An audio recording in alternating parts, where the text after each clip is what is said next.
After a pretty bad start to the year, Tesla is back on top in Norway. Hello, my friends. Welcome to the channel. I'm Sam Evans. You're watching the Electric Viking. Great to have you with us. Tesla is back on top in Norway, and this is probably to be expected. They do have a new model, of course, the Juniper, that has just come out in Norway. Tesla's results in Norway this month have just been revealed, and they closely track EV registrations in the country. Now, data reveals that Tesla Norway has seen more than 1,000 Model Y registrations in March so far. That's more than twice the total of its closest rival, the Volkswagen ID Buzz, which has over 400 registrations. The new Model Y's comeback also resulted in the EV being the country's top electric vehicle year to date, with 2,032 registrations so far. Probably not a whole lot, to be honest.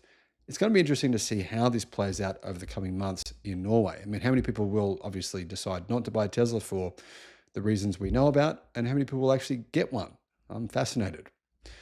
The new Model Y's dominant performance in Norway so far over the last few weeks does appear to suggest that demand is going to increase substantially. Now, sentiments against Elon Musk have been, well, obvious as of late, resulting in some Tesla owners feeling the brunt of vandalism and abuse incidents in the United States, Canada, France, Germany, and even in New Zealand as well. Also in the UK, I should point out. The Model Y, of course, is Tesla's most important car. And it really makes up around 60% of their global sales. It's extremely important for them. Model Y became the best-selling vehicle in the world last year.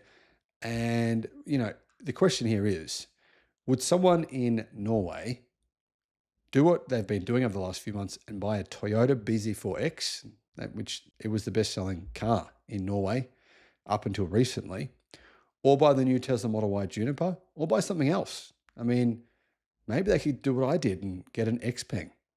Thanks for watching. Hello, my friends. Massive news from down under here in Australia. Tesla, the 2025 Model Y just got a $4,500 price cut. That's a big difference. Now, why is this happening? Well, for one, Tesla say that they've sold out of the launch series, and they're now bringing out the standard models. So the standard range and the long range. But here's the thing, right? Electric car sales are skyrocketing around the world this year, but not really for Tesla. In fact, their sales obviously have gone down significantly. Let's dig into the specs here. The long range launch series versus the standard trim. The new long range Tesla Model Y is cheaper than it's ever been before. But interestingly, if you buy the launch series, it could actually work out to be cheaper for you if you want certain paint colors and you want the performance boost. Anyway, first off, let's set the stage. EV sales are exploding worldwide. There is no doubt about it. Car Scoops says that China's EV sales hit 650,000 in February. That is a significant increase versus last year. In fact, nearly 50% growth versus last year. BYD alone sold 300,000 cars. That's up 160%. Europe, well, same thing. EV sales have grown by 20% in Europe. Even Germany is up 35%. North America, right? North America, their sales are up by 20%, 140,000 in February. Cadillac are saying they're going to have 35% of their sales will be electric this year, and in a few years, they'll be 100% electric. In Australia, well, Tesla's really struggling. So they're trying to fight back with this new Model Y to, compete against, well, my car for one, the Xpeng G6 long range, which by the way, I still think is better value than this is. But anyhow, Tesla has slashed $4,500 off the 2025 Model Y in Australia, but it's still more expensive than the old version. It's now 58,900 Australian dollars for the standard range Tesla Model Y.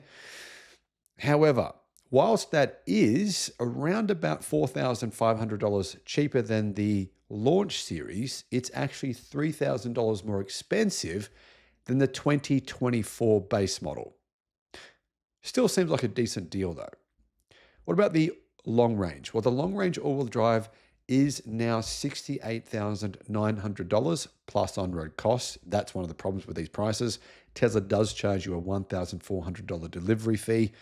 So $68,900 still does mean it's $4,500 cheaper in theory than the launch series, and it's $1,000 cheaper than the previous old generation of the Tesla Model Y long range. It's actually the cheapest the Model Y long range has ever been here in Australia. In fact, the Model Y in 2023 was actually $82,000. Obviously, it's $13,000 cheaper than what it was in 2023.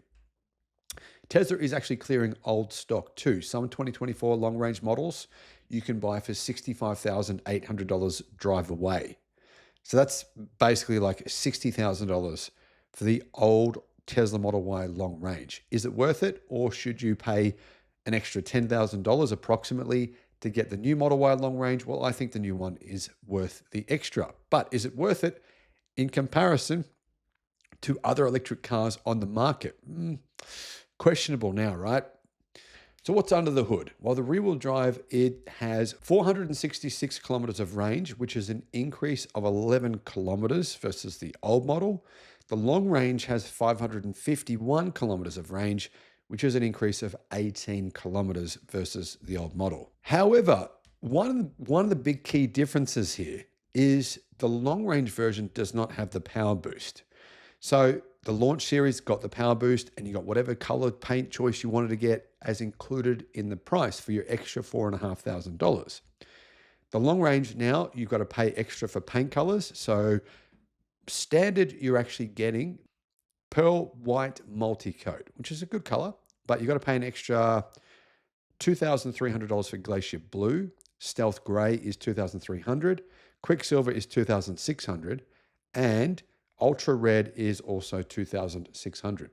Then if you paid for the power boost, which is an approximate extra $3,000, it actually is more expensive to get the long range non-launch series if you want power boost. If you don't care about the power boost, then it's cheaper.